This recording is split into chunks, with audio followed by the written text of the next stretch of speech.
ನಮಸ್ತೆ. ನಾನು ನಿಮ್ಮ ಆಶಾ ಪ್ರಕಾಶ್ ಮಾತಾಡ್ತಾ ಇದ್ದೀನಿ. ಎಲ್ಲರೂ ಹೇಗಿದ್ದೀರಾ? ನಾವು ಚೆನ್ನಾಗಿದ್ದೀವಿ, ನೀವು ಚೆನ್ನಾಗಿದ್ದೀರಾ ಅಂತ ಅಂದ್ಕೊಂಡಿದ್ದೀನಿ. ಯಾರು ನಮ್ಮ ಫಸ್ಟ್ ಟೈಮ್ ನಮ್ಮ ವಿಡಿಯೋ ನೋಡ್ತಾ ಇದ್ದೀರಾ, ಪ್ಲೀಸ್ ಲೈಕ್ ಮಾಡಿ, ಶೇರ್ ಮಾಡಿ, ಸಬ್ಸ್ಕ್ರೈಬ್ ಮಾಡಿ. ಮಕ್ಕಳು ಸಮ್ಮರ್ ಹಾಲಿಡೇ ಮನೇಲೇ ಇದ್ದಾರೆ, ಅದಕ್ಕೆ ಏನೇನಾದರೂ ಒಂದೊಂದು ಹೇಳ್ಕೊಡೋಣ ಅಂತ ಇವತ್ತು ಡಸ್ಟ್ಬಿನ್ ಮಾಡೋದು ಹೇಳ್ಕೊಡ್ತಾ ಇದ್ದೀನಿ ಹುಡುಗರಿಗೆ. ಈ ಪೇಪರ್ ಲೋಟ ಸಿಗುತ್ತಲ್ಲ, ಅದರಲ್ಲಿ ಡಸ್ಟ್ಬಿನ್ ಮಾಡೋದು ಹೇಳ್ಕೊಡ್ತಾ ಇದ್ದೀನಿ ಇವತ್ತು. ಬನ್ನಿ, ಇದು ಯಾವ ರೀತಿ ಮಾಡೋದು ಅಂತ ನಿಮಗೂ ತೋರಿಸ್ತೀನಿ, ಮತ್ತು ನನ್ನ ಮಗನಿಗೂ ಇಲ್ಲಿ ಹೇಳ್ಕೊಡ್ತೀನಿ. ಈಗ ಮನೇಲೆಲ್ಲ ಮಕ್ಕಳಿರ್ತಾರೆ, ನಿಮ್ಮ ಮಕ್ಳ ಕೈಲೂ ಮಾಡಿಸಿ ಈ ರೀತಿ. ಬನ್ನಿ ಯಾವ ರೀತಿ ಮಾಡೋದು ಅಂತ ಈಗ ನಿಮಗೆ ಬನ್ನಿ ಫ್ರೆಂಡ್ಸ್, ಈಗ ನೋಡೋಣ.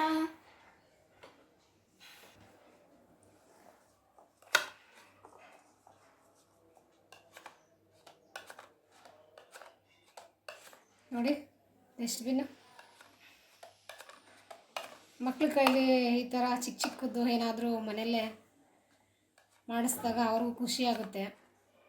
ಈಗ ರಜೆ ಇರೋದ್ರಿಂದ ಸಮ್ಮರ್ ಹಾಲಿಡೇಗೆ ಹೋಗೋ ಮಕ್ಳುಗಳಿರ್ತಾರೆ, ಬಟ್ ಮನೇಲೇ ಇರೋ ಮಕ್ಳುಗಳಿಗೆ ಈ ರೀತಿ ನಾವೇ ಮನೇಲಿ ಹೇಳ್ಕೊಡ್ಬೋದು. ನೋಡಿ ಯಾವ ರೀತಿ ಇದೆ ಅಂತ.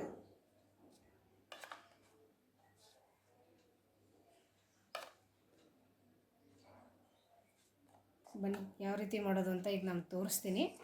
ಅದು ನೋಡಿಕೊಂಡು ನಿಮ್ಮ ಮಕ್ಳಿಗೂ ಹೇಳ್ಕೊಡಿ. ಈಗ ಇದಕ್ಕೆ 2 ಪೇಪರ್ ಗ್ಲಾಸ್ ಬೇಕು, ಮತ್ತು ಒಂದು ಐಸ್ ಕ್ರೀಮ್ ಸ್ಟಿಕ್ ಬೇಕು. ಮೊದಲು ಈ ಲೋಟದ ಅಳತೆಗೆ ಒಂದು ಮಾರ್ಕ್ ಮಾಡಿಕೊಂಡು ಇದನ್ನು ಕಟ್ ಮಾಡ್ಕೊಬಿಡೋಣ. ನೋಡಿ, ಈ ಲೋಟ ಇದೆಯಲ್ಲ, ಈ ಲೋಟ ಹಾಕಿ ಇದು ಇನ್ವಿಟೇಷನ್ ಕಾರ್ಡ್ ಮನೇಲೇ ಇರುತ್ತಲ್ಲ ವೇಸ್ಟಾಗಿ, ಅದರಲ್ಲೇ ಹೇಳ್ಕೊಡ್ತಾ ಇದ್ದೀನಿ. ಇದನ್ನು ಇಟ್ಬಿಟ್ಟು ಒಂದು ಮಾರ್ಕ್ ಮಾಡ್ಕೊಬಿಡೋಣ.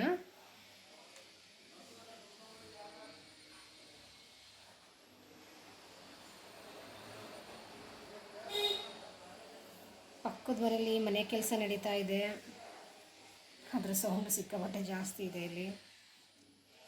ಈಗ ಮಾರ್ಕ್ ಮಾಡ್ಕೊಂಡಿದ್ದೀನಿ. ಈ ಥರ ಇದನ್ನು ಕಟ್ ಮಾಡ್ಕೊಂಡು ಬಿಡೋಣ. ಈಗ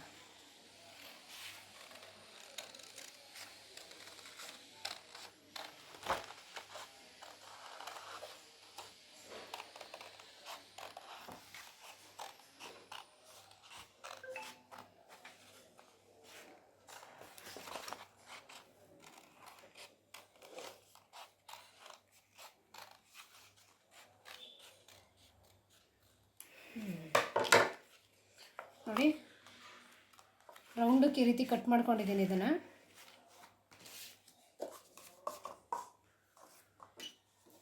ಈಗ ಒಂದು ಚಾಕು ಸಹಾಯದಿಂದ ಈ ಲೋಟದಲ್ಲಿ ಒಂದು ಹೋಲ್ ಮಾಡ್ಕೋಬೇಕು. ನೋಡಿ, ಒಂದು ಚಿಕ್ಕದಾಗಿ ಒಂದು ಇಷ್ಟೇ. ಈ ಚಾಕು ಹಿಂಗೆ ಹಾಕಿದ್ರೆ ಹಿಂಗೆ ಐಸ್ ಕ್ರೀಮ್ ಸ್ಟಿಕ್ ಹಿಂಗೆ ಹೋಗ್ಬೇಕು, ಹಿಂಗೆ ಒಳಗಡೆಗೆ ಐಸ್ ಕ್ರೀಮ್ ಸ್ಟಿಕ್ ಹೋಗೋದ ರೀತಿ ಈ ರೀತಿ ಮಾಡ್ಕೋಬೇಕು. ಈ ಚಾಕುನ ಸುಮ್ಮನೆ ಹಿಂಗೆ ಅಂದರೆ ಸಾಕು, ಹಿಂಗೆ ಒಳಗಡೆ ಹೋದರೆ ಸಾಕು. ಈ ರೀತಿ ಮಾಡಿಕೊಂಡು ಇದಕ್ಕೆ ಐಸ್ ಕ್ರೀಮ್ ಸ್ಟಿಕ್ ಹಾಕ್ಕೊಂಡು ಕಟ್ ಮಾಡಿದ್ವಲ್ಲ,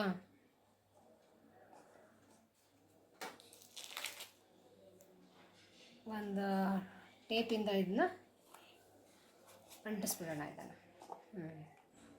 ಕ್ಲೋಸಿಂಗ್ ರೆಡಿ ಆಯ್ತು. ಈಗ ಒಳಗಡೆ ಇಡೋದಕ್ಕೆ ಇದನ್ನು ನೋಡ್ಕೋಬೇಕು. ಇದನ್ನು ಅಳತೆ ನೋಡ್ಕೊಳ್ಳೋಣ. ಈ ಅಳತೆಗೆ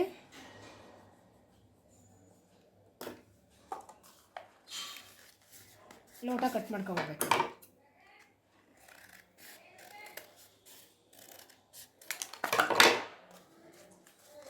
ನೋಡಿ, ಕಟ್ ಮಾಡಿದ್ದೀನಿ. ನೋಡಿ, ಕರೆಕ್ಟಾಗಾಯಿತು. ಅಷ್ಟೇ, ನಮ್ಮ ಡಸ್ಟ್ಬಿನ್ ರೆಡಿ. ನೋಡಿ,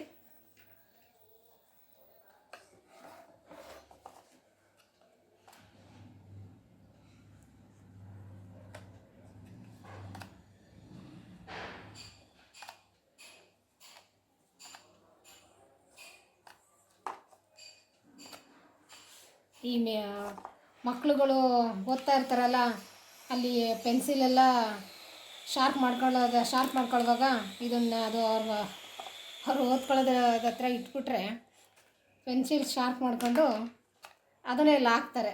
ಅವ್ರಿಗೂ ಒಂಥರ ಆಟ ಆಡೋದ ಥರನೂ ಆಗುತ್ತೆ, ಮತ್ತು ಯಾವ ಥರ ಮಾಡೋದು ಇದನ್ನು ಅನ್ನೋದೊಂದು ಐಡಿಯಾನೂ ಸಿಗುತ್ತೆ ಅವ್ರಿಗೆ. ಅವ್ರಿಗೂ ಯೂಸ್ ಆಗುತ್ತೆ ಇದು. ಪೆನ್ಸಿಲ್ನ ಎಲ್ಲ ಹೊಡೆದಾದ್ಮೇಲೆ ಇಲ್ಲಿಗೆ ಹಾಕೋದು ಅಷ್ಟೇ. ಮಕ್ಳಿಗೂ ಒಂದು ಚೆನ್ನಾಗಿರುತ್ತೆ ಆಯಿತಾ. ಈ ರೀತಿ ನೀವು ಮನೇಲಿ ಟ್ರೈ ಮಾಡಿ, ಮಕ್ಳಿಗೂ ಹೇಳ್ಕೊಡಿ ಹೇಗಿದೆ ಅಂತ ಕಮೆಂಟ್ ಮಾಡಿ. ಓಕೆನಾ? ನೋಡಿ, ನಾನು 2 ಮಾಡಿದ್ದೀನಿ.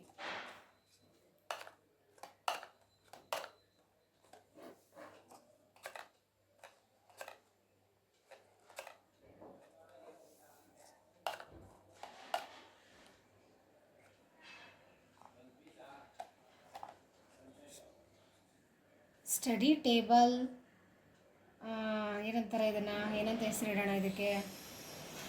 ಸ್ಟಡಿ ಟೇಬಲ್ ಡಸ್ಟ್ಬಿನ್ ರೆಡಿ ಅಲ್ವಾ? ಮಕ್ಳುಗಳಿಗೆ ತಾನೇ ಯೂಸ್ ಆಗೋದು ಇದು.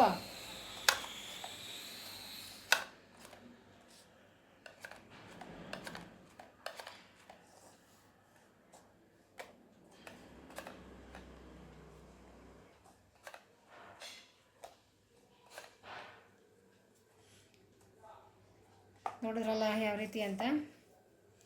ನಿಮ್ಮ ಮಕ್ಳಿಗೂ ಹೇಳ್ಕೊಡಿ, ಮನೇಲೇ ಇರ್ತಾರೆ ಮಕ್ಳುಗಳು.